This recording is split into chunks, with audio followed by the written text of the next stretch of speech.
Como se constrói a identidade de um povo? Para essa pergunta não pode haver uma só resposta, considerando que a identidade se refere à soma de valores, de costumes e práticas de uma sociedade. O fato é que, independente de teoria, podemos perceber muito claramente os elementos que identificam o jeito de ser pernambucano. Pernambuco é um lugar com características próprias no jeito de falar, na forma de vestir, de produzir conteúdos artísticos, no amor pela cultura local. Terra do frevo, do maracatu, da ciranda, do forró, do coco de roda, do caboclinho, do mangue-beat, mas também do rock, do samba e do jazz.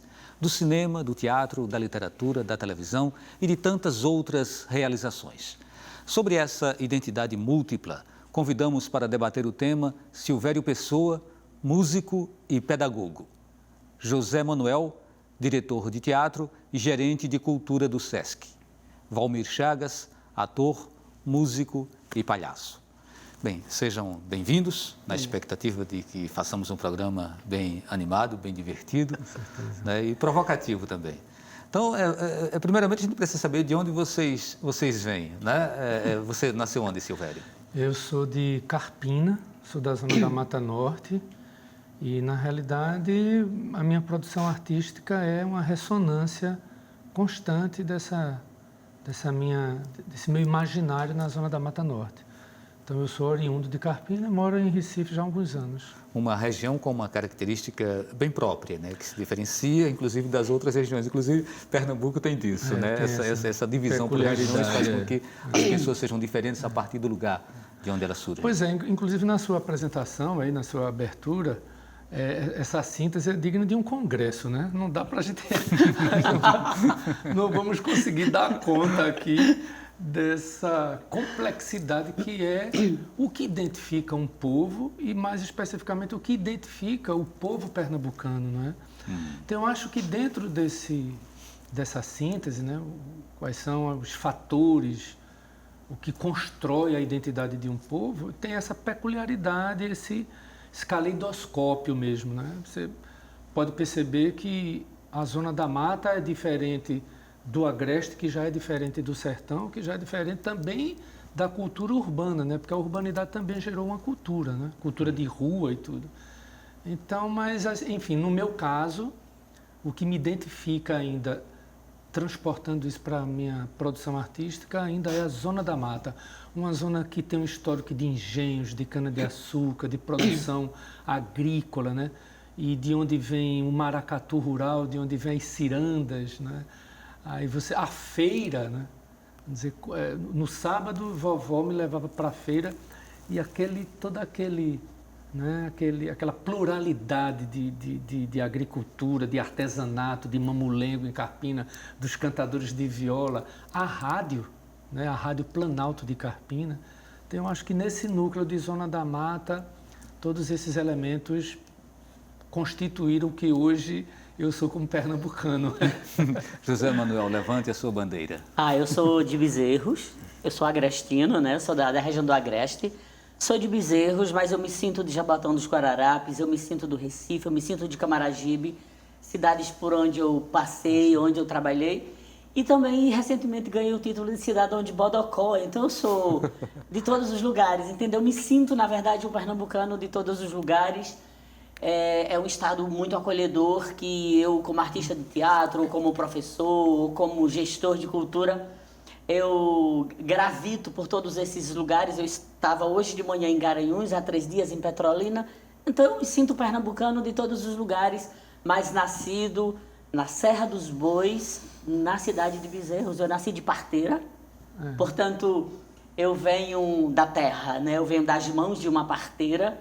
Eu nasci segurado por uma parteira há quase 59 anos lá atrás, lá em Bezerros, num dos lugares, para mim, mais poéticos que eu tenho das minhas memórias, onde eu podia andar nu, onde eu podia subir no pé de caju, no pé de manga, onde eu podia... E lá que eu comecei ouvindo a sanfona do meu avô, pai João. Ele tocava sanfona de 8 baixos e dançávamos muito na grande sala da casa dele. E eu aprendi de fato a ler nos cordéis, no Almanaque do Biotécnico Fontoura, e lidando com essas realidades, porque eu conheci energia elétrica, eu acho que eu tinha 10 anos, então eu venho de uma realidade linda, poética, difícil, dura, mas que me influencia até hoje. Esse lugar de onde eu vim me influencia muito até hoje. E Valmir? Eu nasci numa cidade, dentro de uma cidade pequenininha, dentro de uma cidade bem grande. O nome dessa cidade é Bairro de São José, no centro da cidade do Recife. A rua onde eu nasci de parteira também. A rua onde eu nasci foi demolida. O processo já vinha desde os anos 40, que era a Dantas Barreto sendo aberta. A Dantas Barreto, ela começou na rua que era ali ao lado ao lado do Santa Isabel, né, quando começa a Dantas Barreto. Aquilo ali foi aquele trecho ali, até a pracinha do Diário, foi nos anos 40. E para chegar onde eu nasci, já foi nos anos 70, né? Eu nasci ainda, a minha infância nos anos 60, foi uma coisa assim muito, muito forte, porque meu pai era um homem, ele era maçom, engenheiro mecânico, seu Francisco das Chagas, e se aposentou da engenharia mecânica. Ele dizia, ele era muito filósofo, ele, por conta até da maçonaria, né? Sabia de muita coisa e tal, e me passava valores e tal. Na rua onde eu nasci, no trecho, inclusive, que foi demolido uma igreja. Foi um crime absurdo, a igreja dos Martírios, né? Que foi demolida em 72. Eu tinha 12 anos de idade. E ficou aquela coisa. Quem reclamasse era preso como comunista, como agitador. Papai sempre foi uma pessoa muito à frente do seu tempo. E eu tive o meu primeiro irmão, que é Valdemar das Chagas, que é simplesmente desaparecido da ditadura militar. Era amigo de Abelardo da Hora, inclusive, Valdemar das Chagas. Era poeta. Eu sou louco para encontrar esse livro dele. E assim, eu tive uma influência muito grande do lado da minha mãe. Eu sou do centro da cidade do Recife, mas minha mãe é de Canhotinho. Então, tem um lado cangaceiro muito bom também nessa história toda. E aí eu vi Batuta de São José na minha porta, Vassourinhas, Estudante de São José, Cachorro do Homem do Miúdo e por aí vai. É carnaval o ano inteiro. Então, acho que a gente já tem uma boa mostra aqui, né, do que é essa diversidade, né, do estado de Pernambuco. Faltou, na verdade, aqui uma quarta cadeira para a gente ter um sertanejo mesmo, mas todo mundo bebe um pouco nessa fonte. O Zé Manuel mesmo já disse que está sempre indo a Bodocó e a outras cidades, como Petrolina, por exemplo. Né? Então, Pernambuco é um estado que tem uma influência muito grande, né, cultural, sobre vários outros estados da região Nordeste. E isso não é de agora, né? A gente teve, por exemplo, a Revolução de 17, que foi um marco, né, na história do estado e que mostrou assim, esse pioneirismo, essa garra, essa vontade de luta, né, do homem pernambucano. E a pergunta que eu trago é a seguinte: a gente pode até depois aprofundar mais um pouquinho a questão da Revolução de 17, mas Pernambuco é melhor do que os outros estados, Silvério? Veja, eu acho que todos os estados eles têm suas características, suas peculiaridades. A gente tem esse traço aqui de valorização, como você mesmo falou. Pernambuco tem um espaço de resistência, um espaço de luta, de conquistas, não é? Historicamente.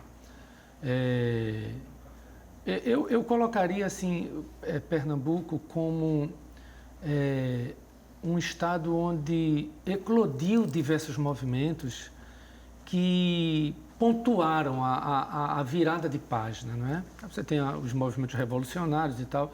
Acho que o período, o ciclo holandês aqui foi também importantíssimo, porém a expulsão dos holandeses também foi um outro ciclo que abriu-se aqui em Pernambuco. Mas no caso, assim, música, não é? Música como um equipamento que identifica um povo, não é? O gênero musical. Pode ser o frevo, pode ser o forró, pode ser a cantoria de viola, os ritmos. Né? Quer dizer, a música identifica traços de um coletivo, né? De um povo. Eu diria que marcante mesmo diante de um mundo que tenta padronizar-se, não é?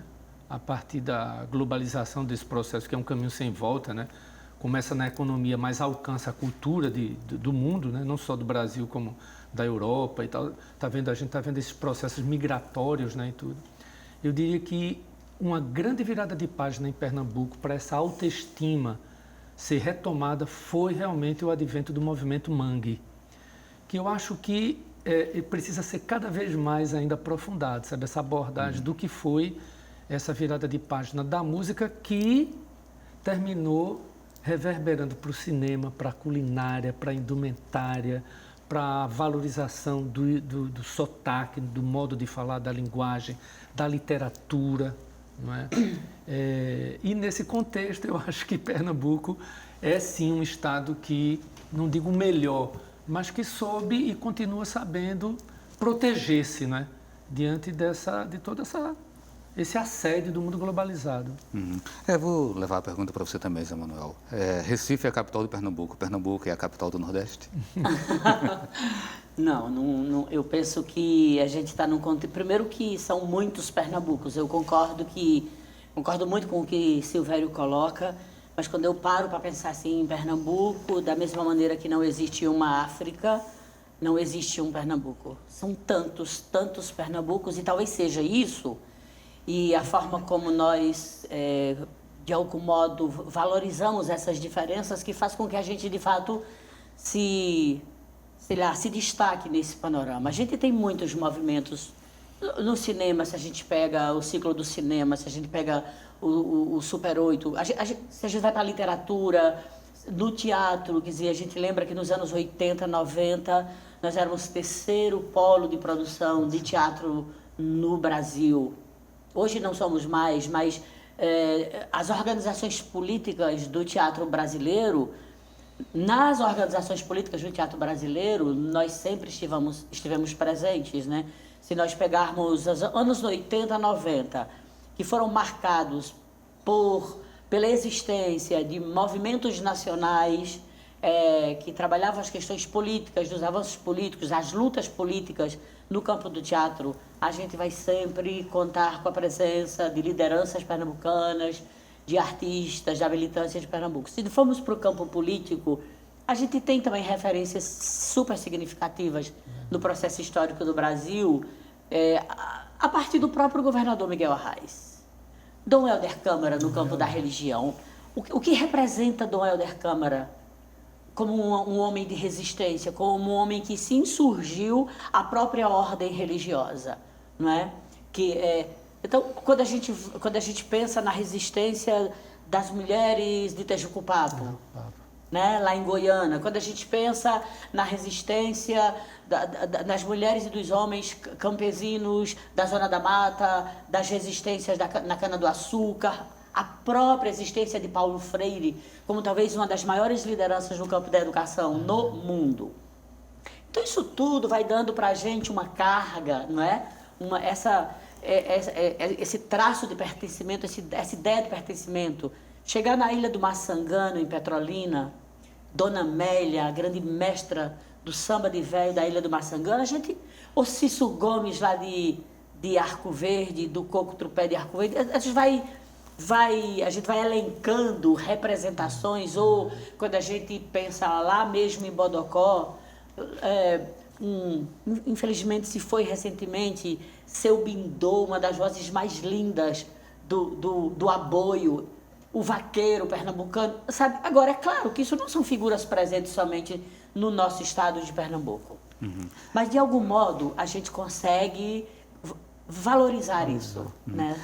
Essa percepção de tantos valores, né, de tantas referências, de tantas variações, de tantas curvas, vielas e tal, reforçam essa ideia do pertencimento e levam as pessoas, muitas vezes, a assumirem uma condição que quem está do outro lado acaba taxando de bairrismo. Né? Pernambuco é um estado que tem tudo isso, mas é um estado bairrista. Essa palavra, ela é de todo pejorativa, ou a gente pode subtrair dessa palavra também algo que diga, não, a gente tem orgulho da terra à qual pertencemos. Essa é uma questão que a gente deixa para o próximo bloco, a gente faz um intervalo e na volta a gente começa com você, viu, Valmir?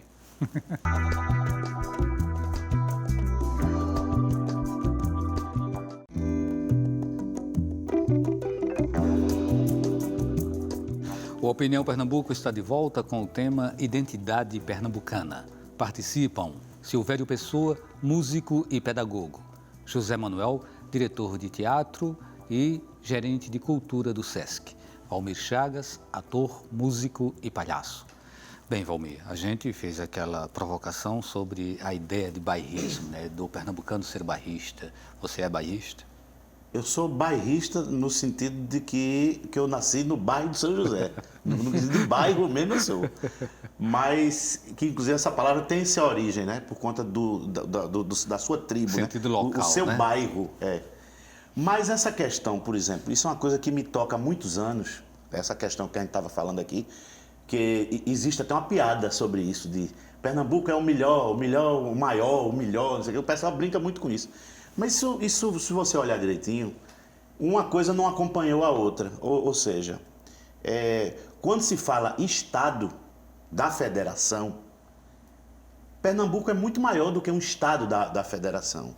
Porque o Pernambuco é uma nação republicana brasileira, que ficou sendo um Estado da Federação depois, foi forçadamente ficar igual aos outros, como um Estado da Federação.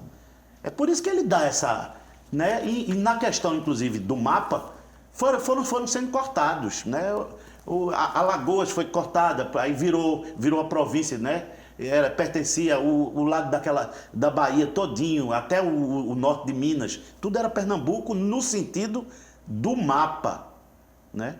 Isso no mapa. E no sentido político, era a própria República, né? 1817. Você mesmo falou aqui antes, no começo, exatamente 6 de março de 1817, fizemos agora 200 anos, foi o dado aquele... Enquanto a família real estava aqui desde 1808, lá no Rio de Janeiro, no meio do caminho tinha um Conde dos Arcos, que ficava em Salvador, que inclusive... Aí uma coisa que sempre me bateu, por que essa rixa com a Bahia?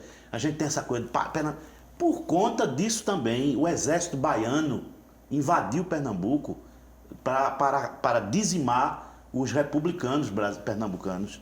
E foram mais de 2.000 mortos e com a cabeça cortadas aqui no Marco Zero, e na praça que hoje que a gente chama de Praça do Arsenal. Então a gente tem essa coisa antiga que a gente não passou para os jovens. Não simplesmente diz assim, não, Pernambuco é o estado do Brasil. Não, mas não é simplesmente um estado. É hoje, é de um tempo para cá, na questão federativa brasileira. Mas na questão de construção de um povo, nós somos o próprio Brasil. Por isso que essa de certa forma, não chega a ser arrogância, mas é a própria República que sediou aqui. A nossa República começou... A bandeira do Brasil não é verde e amarela, é azul e branco. Ou seja, parece um absurdo, mas né? 1817. Ok, Silvério, essa ideia que a gente trouxe aqui, né, esse termo, né, bem ou mal, utilizado pelas pessoas, mas no fundo ele traz um outro componente que eu acho interessante, que é o componente do orgulho. Né, do orgulho, da defesa inconteste por aquilo que te representa. Né? Pernambuco me representa. Né? Pernambuco me pertence e eu pertenço a Pernambuco. Então, nesse sentido, esse conceito de bairrismo, ele poderia ser entendido de uma forma Veja só, um pouco mais elegante? Eu disse, é muito rico a questão das reflexões em torno da formação da identidade de um povo. Nas últimas décadas, principalmente no final do século XX para o início do século XXI, aumentou muito o interesse acadêmico pelos estudos culturais, né? Principalmente pessoal na área de sociologia, de antropologia. Surgiram muitas teorias em torno de o que é puro, não é? O que a gente fala assim nas religiões mesmo, em termos sobre as religiões? que é um componente imprescindível na cultura popular, né? Você tira a religiosidade da cultura popular, vai ficar manca. Não é? Então, tira a religião e as religiões das culturas do mundo, vai ficar uma lacuna. Então, o que é pureza doutrinária dentro de um mundo todo conectado? Eu fiquei impactado quando eu tive um dos momentos mais brilhantes da minha vida de ser um dos solistas da Missa do Vaqueiro. E eu vi 70% dos vaqueiros, na hora da missa, tirando foto e colocando no Instagram pelo celular. Não é? Então, assim, o que é pureza doutrinária, o que é pureza cultural, onde é que estão as matrizes? Então, nesses estudos culturais, para mim, um dos autores que mais se destaca chama-se Nestor Garcia Canclini, argentino, mora no México, me parece que ensina ainda na Universidade de Guadalajara, e ele levanta essa questão, assim, no mundo, onde é que estão as matrizes das coisas, não é? Você pega mesmo o advento do movimento mangue, o que Chico fez com a nossa cultura foi colocá-la em diálogo, pegou uma antena, fincou na lama, pegou o maracatu, juntou com o rock ou com o hip hop, e hoje você vê isso também, essas combinações, esse hibridismo, segundo a teoria de Canclini, em tudo, está no cinema, está na literatura, em tudo, não é? Porém, em Pernambuco, além disso, você ainda encontra matrizes, coisas que em outros estados do Brasil, você vai demorar a encontrar, se é que não perdeu. Você encontra as matrizes ainda, não é? Do coco, do maracatu, do caboclinho, os mestres e tudo. Mesmo sofrendo esses até assédios da tecnologia, porque existem estudos que essa música sofre dificuldade de se multiplicar. Eu estou falando de música, né? Porque é uma área que eu milito, porque as gerações já estão perdendo, se diluindo por conta exatamente dessa rede de conexão. Né? Então, tudo bem, vaidade, mas assim, vamos relativizar que hoje as coisas estão conectadas. Né? José Manuel, até pegando um pouco carona no termo que o Silvério traz, que é um termo do Canclini, que é do hibridismo cultural. Né? E que não só o Canclini trabalha com esse termo, né? Tem Barbeiro também trabalha muito com essa ideia. Estilo. Assim, nós hoje não temos mais um Pernambuco brejeiro como nós tínhamos décadas atrás, né? E talvez o Mangue Beat seja mesmo assim um ponto de separação, né? de mudança. Então, pensar Pernambuco hoje não é pensar apenas o Pernambuco da sanfona, o Pernambuco do forró, o Pernambuco do frevo, é pensar um Pernambuco moderno, de certa forma até meio cosmopolita, né, quando se tem referências hoje que são muito universais aqui na capital. Então, isso desconstrói uma ideia de um Estado nordestino, ou seja, o conceito de nordestino ele começa a se esvair diante dessas novas interferências, ou não? Ou seremos sempre aquele Estado com aquelas características de um povo nordestino, um povo do gibão, um povo do chapéu de couro, um povo da sanfona? Não, eu acho que não se desmancha, não. Como não se consegue desmantelar a ideia de um povo do norte, de um povo do sul, de um povo... eu acho que esses traços originários eles permanecem e são muito, e é muito importante que eles permaneçam. Eles são muito importantes para a gente pensar os tempos contemporâneos, para a gente pensar esses hibridismos desse mundo contemporâneo, que é o que prevalece hoje. A cada dia que passa, eu acho que é necessário voltar no tempo, pensar historicamente. Eu, certa vez, ouvi a Ana May Barbosa fazendo referência a Aloysio Magalhães, de uma metáfora que Aloysio dizia que para a gente pensar a história, o fenômeno histórico, era importante a gente pensar no Badoque, na baleadeira, no estilingue, que hoje, no presente, eu estou fazendo história hoje, mas eu estou fazendo história hoje pensando no futuro. E, usando a metáfora da baleadeira, de Aloysio Magalhães, eu estou aqui com o estilingue aqui, e que é o presente, e eu puxo a borracha, puxo. Quanto mais eu puxo a borracha para trás, e quando eu solto, a pedra vai mais longe. Então, pensar esse fenômeno histórico, que a história se constrói hoje, pensando no futuro, mas fundamental que ela se respalde em toda a história, em toda a construção de um povo. Então, Memória, né? Memória. Então, memória, pensar o fenômeno das memórias, né? Pensar memória como patrimônio, né? Do povo. Então, agora, também a gente não pode negar, e aí muito a partir do que Silvério está falando, quer dizer, que a gente vive em tempos contemporâneos de muitas rupturas. Né? O sentido de identidade está absolutamente... Identidade pensado, sei lá, há 50 anos atrás, tinha um sentido diferente do que a gente pensa em identidade hoje. Identidade como algo transitório, como algo que se dilata, que se expande.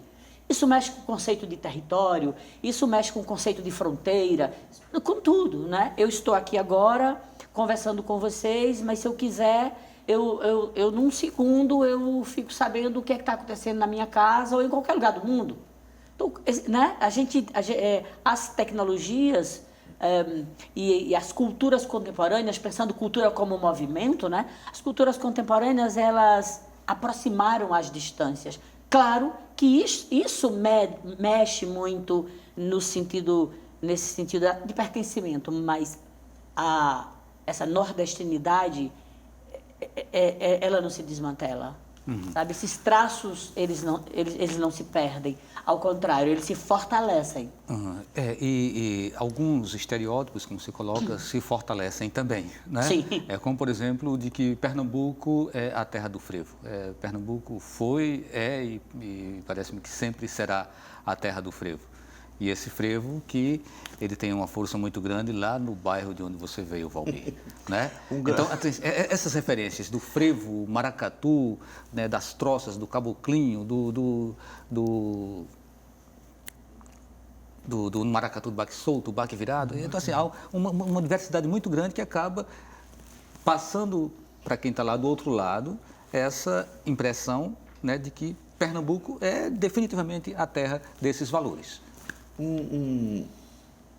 Eu gosto muito porque é muito mais fácil você falar as coisas que estão mais na cara, né?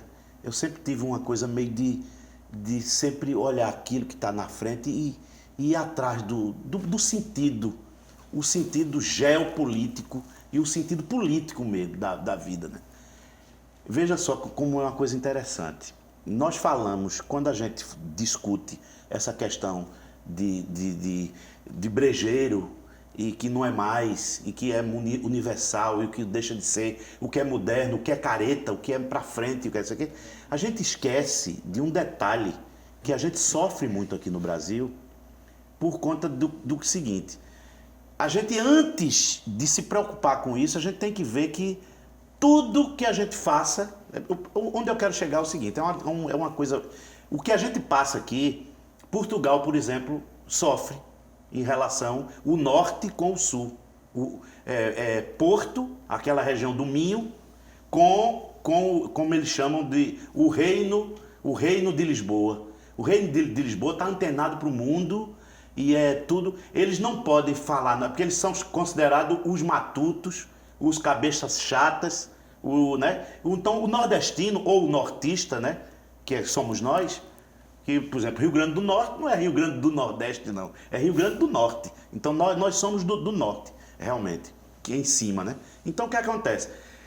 Nós não tivemos a chance de nos darmos ao luxo de sermos modernos sem imitar a modernidade do Sul. Isso, historicamente, que se chama. Aí fica essa coisa tudo que a gente queira ser moderno, a gente, de certa forma, tem que se render ao Sul Maravilha, como já se falava antigamente. Então, essa discussão do que é moderno, o que é antenado, o que é não sei o quê, a gente não teve, por conta nós somos sempre em segundo lugar, o povo que é subalterno. Você tira até tudo é assim, time de futebol, quer dizer, as verbas, Funcultura, Rouanet, é tudo para o Sul, é tudo para São Paulo, é tudo para... E a gente sempre correndo atrás. Não, mas se a gente, por exemplo, mostrar a coisa mais brejeira, não, rapaz, vamos ser mais moderno. Só que mais moderno é da forma que se faz já lá. Por que a gente não pode ser o nosso moderno? Assim, porque nós, tá entendendo? Então, Portugal sofre isso. entende? Do norte para o sul. Eles chamam, inclusive eles lutam há muito tempo para a cidade do Porto ser a capital de Portugal. Porque eles sempre são considerados feita gente. Assim. Aí você vê a quantidade de nordestinos. Eu acho uma coisa engraçada. Olha, estavam 4 intelectuais, 4 artistas conversando. Um era mineiro, outro gaúcho, outro paulistano e outro nordestino. Poxa, nordestino? Nordestino é um estado só? É um africano. Quantos países não existem na África? Okay. Então a gente é considerado isso uma coisa... Ok, a gente está fazendo mais um intervalo e a gente ainda tem um bloco para continuar essa conversa, esse bate-papo. A gente volta daqui a pouquinho.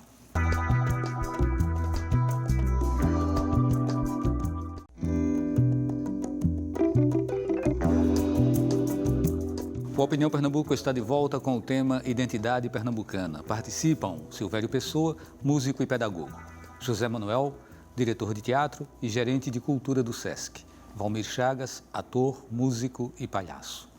Silvério Pessoa, muitos artistas acabam tendo que sair daqui de Pernambuco, sair do Nordeste, para chegar no eixo Rio-São Paulo e se projetar nacionalmente.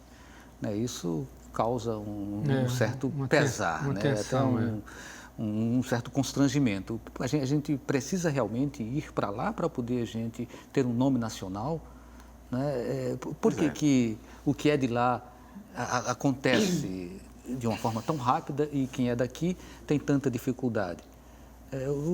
Como você avalia isso? Bom, veja só, a gente estava conversando aqui, antes de iniciar o programa, dessa questão da estrutura, o que é a televisão hoje no Brasil, não é? Então, nós percebemos que esse mecanismo do nacional e do regional ainda é um engavetamento que obstacula, enfim, várias coisas no Brasil, né? Está na rádio, está na música, está no cinema também. Essa coisa de produção local e produção nacional, essa coisa de artista nacional porque mora no Rio e São Paulo e artista regional porque mora aqui. Isso estabelece juízos de valores violentos, né? Uma violência simbólica, preconceituosa e tudo mais. Eu acho que, assim, eu penso, não é, que o momento já ultrapassou isso. Eu acho que a globalização, para essa questão, já estamos em outro momento.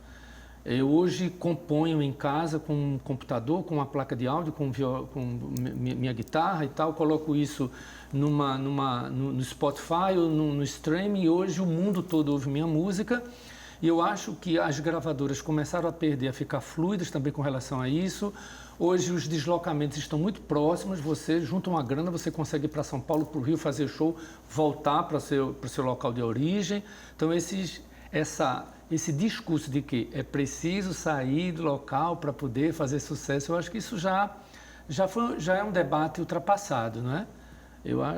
A geração a qual eu pertenço e a qual meu filho hoje também já é pós-geração, já está numa outra, não só de produção, como de distribuição, de produção artística.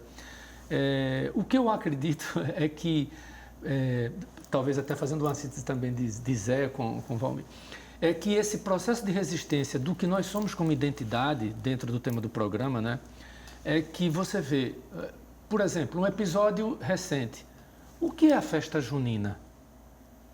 Não é? Nós passamos recentemente, não faz nem 40 dias, que passamos por um circuito de discussão, isso inclusive transcendeu o local, foi para o nacional. O que é a festa junina? O que é o processo de enculturação? O que marca um povo através de uma festa do calendário cultural e religioso como é o São João? Qual é a música que representa isso? Quais são as políticas públicas que asseguram que essa música seja multiplicada, continuada, seja dada hereditariedade e isso marque, reforce e consiga consolidar a identidade de um povo, né? Eu acho que essa é uma discussão que é mais atual do que essa questão de você ter que sair daqui para fazer sucesso e voltar. Eu acho que isso já foi. Tem aqui uma pergunta, que é uma pergunta do Ricardo da Madalena, e aí vai para vocês, Emanuel. Por que os atores pernambucanos não conseguem projeção para todo o Brasil? É a pergunta dele. Eu gostaria que a gente inserisse nessa resposta também a questão do sotaque. Né? Não necessariamente corroborando aqui com essa colocação do Ricardo, né? Até porque eu acho que hoje a gente tem grandes atores que, através do cinema, estão conseguindo essa projeção nacional, né? Mas nas novelas o caminho ainda tem sido muito passando pelo Rio de Janeiro.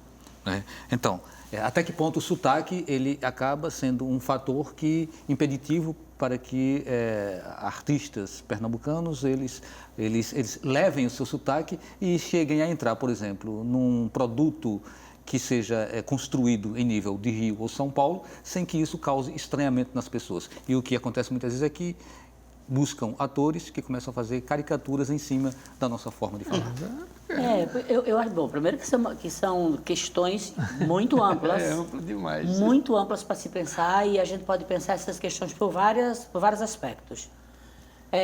A representatividade pernambucana hoje, fora do estado, ela é muito grande. No campo do teatro, tem muita gente fazendo teatro e dança no Brasil inteiro, originados de Pernambuco. O gerente de cultura do Sesc de Rondônia é pernambucano e é diretor de teatro e ator. Então, não penso somente esse espalhamento dessa representatividade pernambucana, não penso somente no Rio e São Paulo. Aonde a gente vai, a gente encontra artistas, gestores, originados de Pernambuco. Então, eu penso que essa questão, eu não vou dizer que ela está resolvida, mas ela já não tem não é o mesmo enfoque de anos anteriores, de décadas anteriores. Isso é um aspecto. A gente sabe que a televisão tem uma influência enorme em relação a essa ilusão de que você sai de qualquer lugar do Brasil e você vai para o Rio e São Paulo. Isso também já se desmantelou. Isso também já se prova que não é assim. Não é? Claro que as pessoas ingenuamente ainda acorrem a esses grandes veículos achando que quando chegarem lá vão ter todas as facilidades. Mas também isso não é mais um elemento preponderante. O que eu entendo é que se você chegar em Buíque, não é? Que é uma cidade que está ali na porta do sertão, ainda agreste, você vai encontrar uma galera muito legal, pensando literatura, pensando música, pensando teatro, pensando cinema. Eu acho que ao invés de a gente valorizar essa ideia de que o pernambucano vai buscar outros territórios para trabalhar, nesse momento, o que a gente observa é uma quantidade enorme de pessoas pensando arte, pensando cultura em todos os lugares desse estado. Em a partir do seu Afrânio, território, né? sabe, é incrível. Isso, eu acho que as novas tecnologias, tudo isso contribui, não é? A abertura desses processos de comunicação, as tecnologias mesmo, facilitam muito isso. E a gente encontra, você vai em qualquer lugar, você vê pessoas pensando em gestão, pessoas se capacitando. O que eu digo sinceramente é que hoje você não precisa sair do seu lugar para você ser artista. Para você pensar intelectualmente, para você ser professor, para você exercer profissão nenhuma. Quanto à questão do sotaque, houve historicamente uma deformação enorme, uma caricatura. Isso também já não tem muito peso, porque já se sabe que isso é um desgaste, já se sabe que isso não dá mais certo, né? E aí o cinema pernambucano ajuda muito também a desmantelar essa ideia de que esse sotaque nosso, ele não serve para o audiovisual. O cinema talvez seja das artes a que mais tem contribuído para consolidar esse sotaque como sendo algo absolutamente identitário. E que gravita e que transita por todos os lugares. Entende? Eu acho que o sotaque não é mais um problema, que nós temos outras questões para nos preocupar, que é a ausência de políticas públicas competentes, a ausência de gestores que pensem com competência a questão da arte e da cultura, um esvaziamento conceitual gerado no campo das políticas públicas, entende? Isso, para mim, eu acho que é uma questão muito mais séria para a gente pensar hoje. Nenhum cidadão pernambucano brasileiro pode se omitir de pensar politicamente a questão da arte. Eu vou trazer daqui a pouquinho ainda uma discussão sobre o nosso patrimônio histórico como símbolo de identidade cultural também. Mas só para fechar essa questão, né, do sotaque que a gente levantou aqui, como é o seu jeito de falar, Valmir?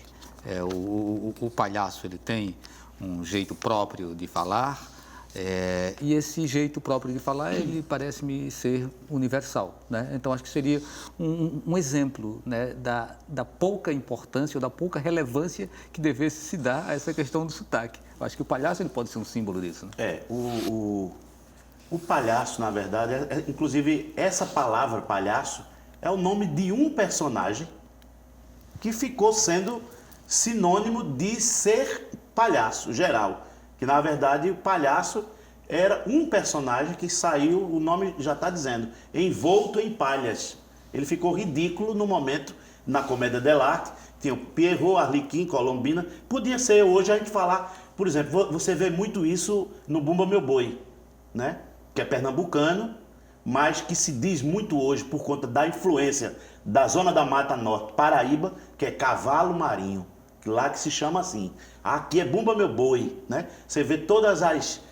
no Brasil só existem 2 Bumba Meu Boi, que é Pernambuco e Maranhão. O resto é boi de mamão, boi de... Paraíba totalmente diferente. E Zona da Mata Norte. Aí o que é que acontece? Eles chamam, quando eles querem dizer que o cara é palhaço, eles... Chegou um Mateu. Ou seja, essa palavra Mateu, ou Mateus, né? É sinônimo de palhaço, né? Que é um personagem. Que é exatamente, ele representa o palhaço, ele fala do jeito que o povo dele fala, né? Não há mal nenhum nisso. Ele pode, um palhaço de lá do sul fala daquela forma gaúcha, o outro do norte fala então não há mal nenhum nisso. Essa coisa, desde que ele possa dizer assim, não, eu sou um palhaço que vim do sul, tchê, e fiquei aqui em Pernambuco, tchê. Aí é outra questão, mas eu acho que o palhaço, ele, que é o Mateu, né? Ele representa aquele sotaque do seu povo, que não há mal nenhum nisso, muito pelo contrário. Ok, então esse tópico que eu queria levantar, que é do patrimônio histórico como símbolo da identidade de um povo. E hoje a gente tem aqui vários equipamentos que estão completamente sucateados, como é o caso, inclusive, do nosso Teatro do Parque. Né, Silvério, como que você vê isso, né? Essa tentativa de se colocar aos nossos olhos parecendo como se fosse uma coisa menor, né? Uma coisa que não tivesse tanta importância para essa representação, uma representação verdadeira e melhor, mais límpida, né, do que seja um estado como Pernambuco. Pois então, qual a tua análise sobre isso? Eu acho que Zé Manuel pode, até porque essa coisa do equipamento, não é só o Teatro do Parque que está com esse problema, a maioria, se não todos. Mas, enfim, eu acho que tem um patrimônio histórico, tipo, os engenhos históricos da zona da Mata Norte de Sul estão quase cobertos de canavial, de palha de cana. As capelas que têm toda uma simbologia, um significado, as igrejas, as ermidas, as pequenas catedrais. Eu estou vendo mosteiros, estou vendo patrimônio religioso em Olinda agonizando, né? A própria Sé, enfim. Então, eu vejo isso com um olhar, assim, não é maior, mas a estrutura da gestão pública e da política cultural que eu acho que vem se diluindo cada vez mais em Recife, em Pernambuco, não é? Porque, observe uma coisa, política cultural não é apenas programação de show em palco público. De jeito nenhum. Não é. Não é. Não é. Então, assim, política cultural é exatamente a síntese de tudo isso que o programa está trazendo hoje. É fortalecer os fatores que identificam um povo. Zé, tu pode complementar essa parte do teatro, Gente, que eu acho fundamental. Pois é, Silvério, eu fico, sabe, Valdir, eu fico indignado com essa questão da depredação do patrimônio, da memória do povo de Pernambuco. Eu acho, não sei, eu sou meio radical nessa questão, eu acho que devia ser preso. Eu acho que quem lida com... Eu tenho que ter cuidado do que é que eu vou dizer, porque não é somente a questão pública. E também porque a questão pública não tem políticas de fiscalização, de controle, punitivas, inclusive. Você vê cidades como Triunfo, que se não tiver cuidado, aquele casario, ele é desmantelado. Você vê Belo Jardim, Goiânia, Pesqueira, Petrolina Velha, Petrolina Antiga, dizimada, entende? Sem política de sustentabilidade. Cidades que se caracterizariam exatamente... A sua grande diferença seria exatamente preservar os seus traços mais originários, não é? Então você não consegue ver isso. Então eu até acho que nesse momento há um esforço da Secretaria Estadual de Cultura com a recente criação do Conselho do Patrimônio Imaterial, entende? Até acho que há. Alguns anos atrás, o governo federal também esboçou uma política mais competente que nesse momento está sendo dizimada. Então é muito difícil de pensar essa questão do patrimônio, porque a iniciativa privada ela não tem compromisso algum com isso. E não há políticas que fiscalizem a iniciativa privada. Então qualquer pessoa destrói à frente as platimbandas, sabe, a estrutura das casas externa, começam destruindo internamente para poder depois justificar destruir externamente. Eu responsabilizo a iniciativa privada, a especulação imobiliária, uma cidade como Recife, a especulação imobiliária destruindo o patrimônio histórico, entende?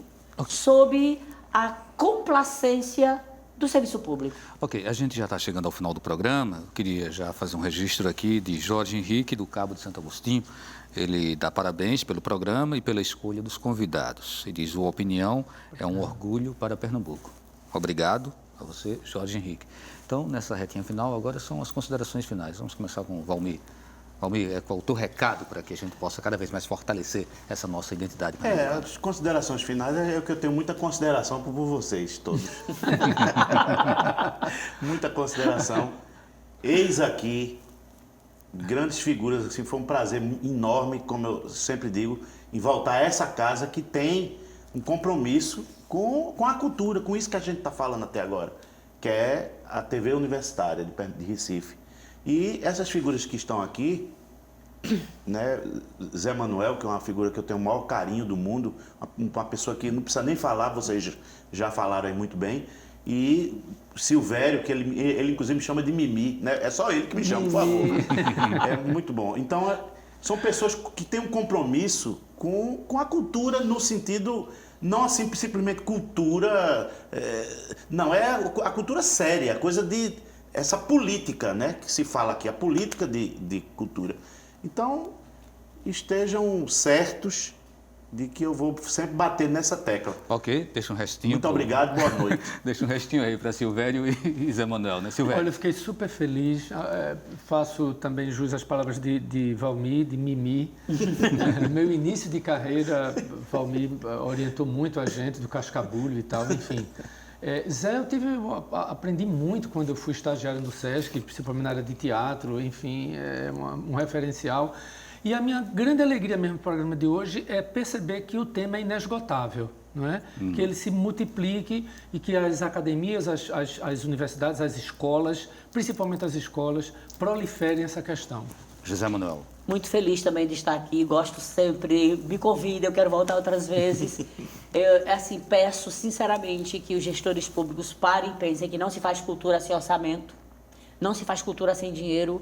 O pessoal de arte é trabalhador, gerador de processos, entende? Quer dizer, muito feliz de participar desse programa, também acho inesgotável e dizer que tenho uma absoluta segurança que nós vivemos num dos melhores estados brasileiros, né?